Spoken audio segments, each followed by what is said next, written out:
I had an AI design the rules to a Pokemon challenge. I entered 2 rules into the website InferKit and had to generate 6 more for me. The full rules are in the description, if you're curious. And if you enjoy this kind of thing, please subscribe, it helps out a lot. Okay, thanks. I decided to play Pokemon Heart Gold and started my journey. Professor Elm decided to give me one of 3 Pokemon.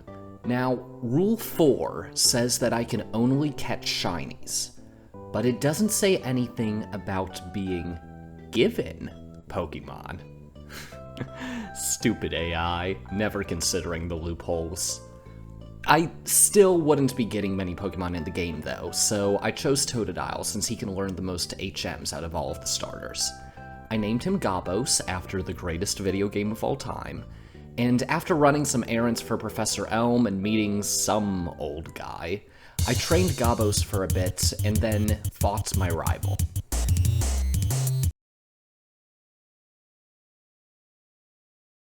It wasn't close. I was named Matt, so I gave my rival the incredibly subtle nickname of Bad Matt. My totally not a girlfriend Lyra showed me how to catch Pokemon real quick. You know, a skill I might not use for the entire game. But still, thanks Lyra, it was still sweet to try. I made my way to Violet City, where there's a very useful man in the Pokemon Center.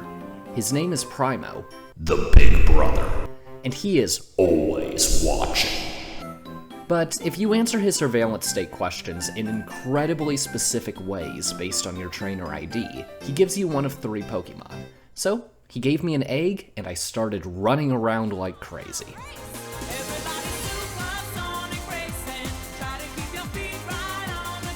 Before long, I had a beautiful baby Wooper boy. As the most precious being in the world, I named him the Child. The Child would be able to learn several HMs, freeing up Gabos' moveset to have better attacks. In this way, the Child would be an absolute linchpin of this run.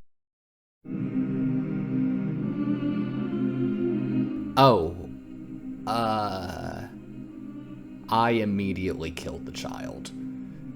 Oops. Listen, Gabos fell asleep, and since I didn't have any items to cure sleep, I kinda panicked and swapped him out, sending my beautiful whoopee boy to his death. I'm sorry, small ant.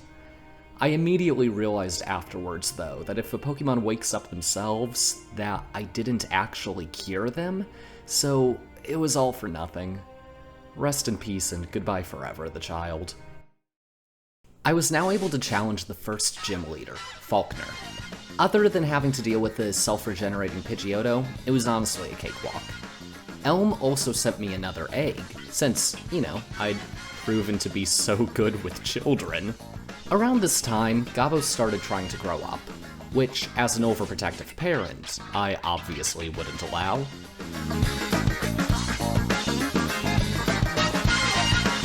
I should also quickly mention how I was healing throughout this run.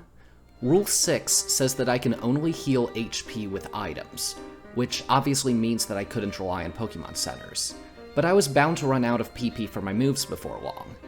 So, I found another loophole. If I heal up my Pokemon myself, and make sure they're not asleep, then the Pokemon Center isn't actually going to heal any HP, making it completely alright for me to use it to recover power points. I think it's a pretty clever workaround. Soon, though, I was faced with the specter of my crimes.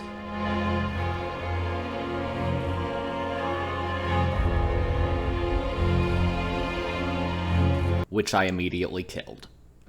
I kept moving, beating up a bunch of gang members in a cave, and reached the second gym. As my only Pokemon, Gabos had become pretty powerful, and was able to sweep, netting me the second badge. My egg hatched into a Togepi, which I named New Child, and planned to never really use. Bad Matt challenged me to another fight, which I won handily, and I got to learn a little bit about him. I hate the weak.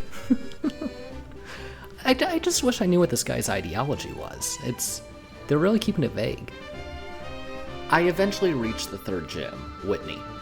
Now, I played the original Pokemon Gold as a kid, so I, like many others, remember the pure trauma of this gym. I easily beat her Clefairy and was on to Miltank the Nuzlocke killer. It immediately used Attract to make Gabos fall in love, so my stupid, horny alligator just let this Miltank stomp on it. Every day, I imagine a future where I can be with you. In my hand is a pen that will write up. This was the most danger I'd been in the whole run, as between the infatuation and flinching, I could barely land a hit. After many, many potions though, Gabos finally beat the monster and made Whitney cry. Or maybe do a Waluigi impression? I soon met a guard who asked me to bring a letter to his friend, which was attached to a Spearow. So I took Kenya the Spearow and kept it forever. Listen, I know it's stealing, but I really needed a Pokemon who can learn Fly. Okay. I got the 4th gym badge before realizing that I should train up Kenya a bit, so that I don't have to entirely rely on Gabos for every fight. Plus, the next fight was going to be a fighting type gym, so a flying type would be invaluable to have.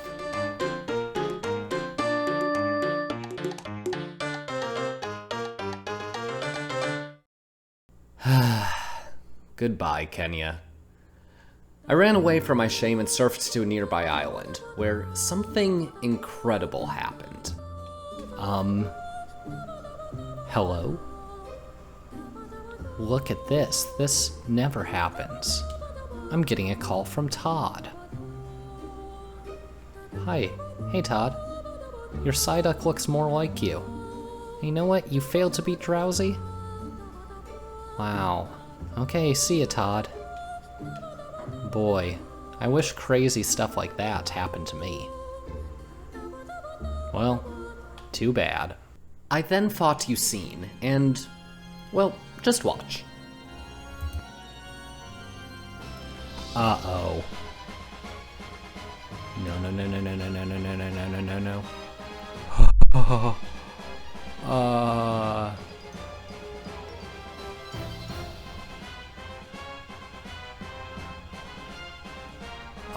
I did not love that. The run was almost ended by a stupid upside-down Pokeball. I was actually scared of losing now, so I decided to kill Jellyfish for a bit to make Gabos stronger. I also was given a Shuckle named Chucky. How quaint! By the time I fought Chuck, Gabos was able to walk all over his Pokemon and win the 5th gym badge, which lets me use Fly, reminding me of my terrible crimes. I was nervous to fight the 6th gym leader, Jasmine, due to her Magnemite's type advantages, but Gabos was able to outspeed and one-hit KO, so we were fine. I soon reached the Lake of Rage, which was the whole reason I had chosen to play Heart Gold over other Pokemon games. If you don't know, the lake contains a guaranteed encounter with a shiny Gyarados. I could finally catch a Pokemon. But due to Rule 2, it had to still be my first encounter in the area. So, I applied a Max Repel, surfed over to the Gyarados, and finally caught my first Pokemon.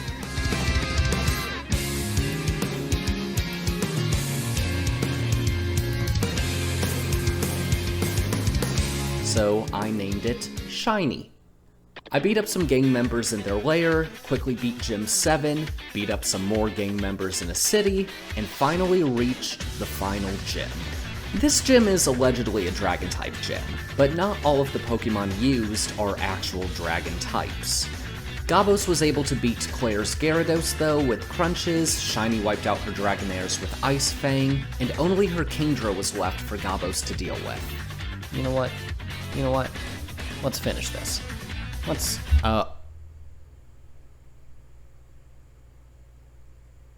No. I didn't know he could Hyper Beam. I won, but Claire still didn't want to give me the badge until I passed this really hard test. Claire finally gave me the last badge, and the old man even gave me a Dratini, which I named Rar Uwu. I went back to Professor Elm, who gave me this useless Pokeball. On the way back to Ekritique, I ran into a big dog, but since he wasn't a shiny, I had no time for him. Some dancers wanted to fight, so first I beat an Umbreon, then I beat an Espeon, then I beat a Flareon, then I beat a...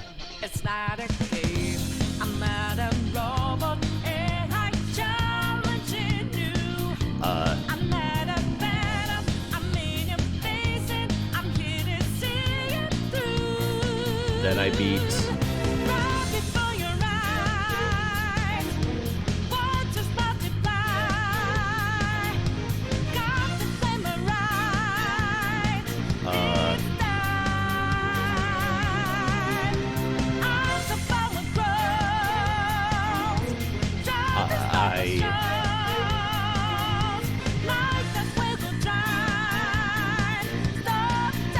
Then I got Chucky and New Child killed. Then I beat a Vaporeon. Then this big, beautiful bird appeared, so I killed it, and was ready to enter the last stretch of the main game. It was immediately a challenge.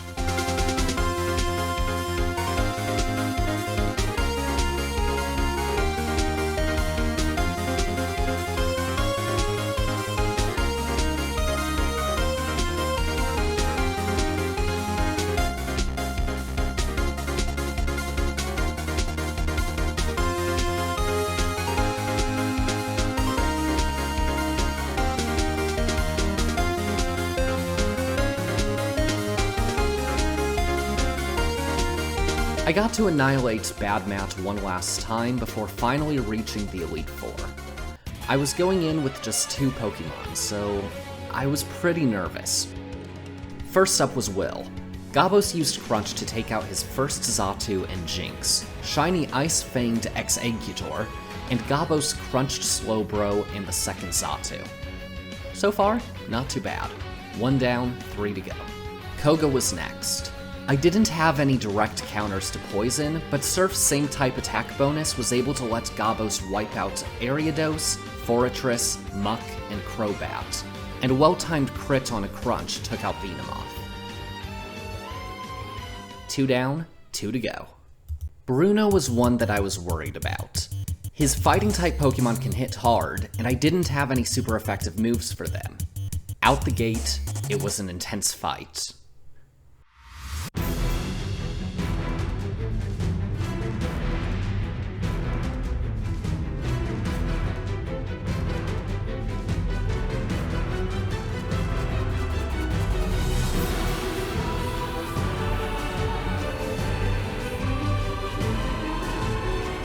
Hitmontop put up some good fight, but Surf eventually took him out. Hitmonchan, however, knew Thunder Punch, which was 2 times effective against Gabos and 4 times effective against Shiny, and he would not relent at all, dealing massive damage each time I'd heal. Eventually, I decided to be proactive and attack. Gabos was a much higher level, and he had Quick Claw, so he just had to take him down quickly.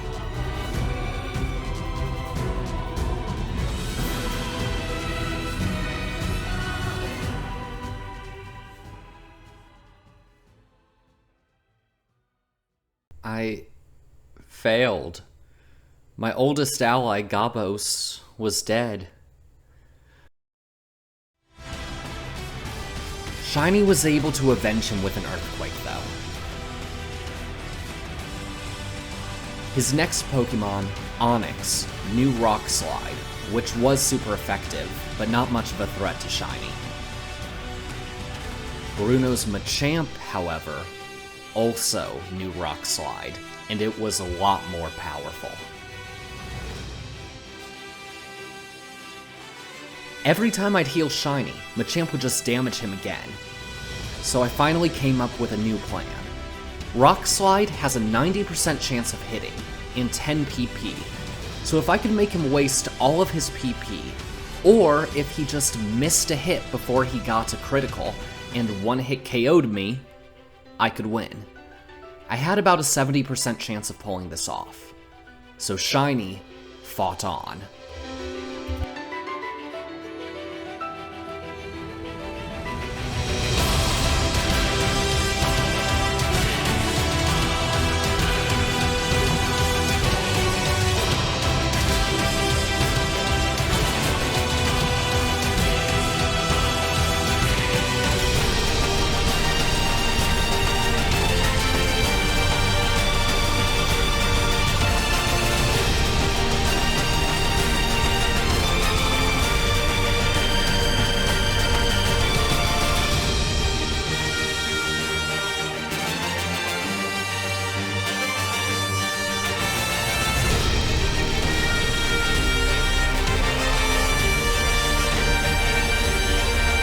No! No!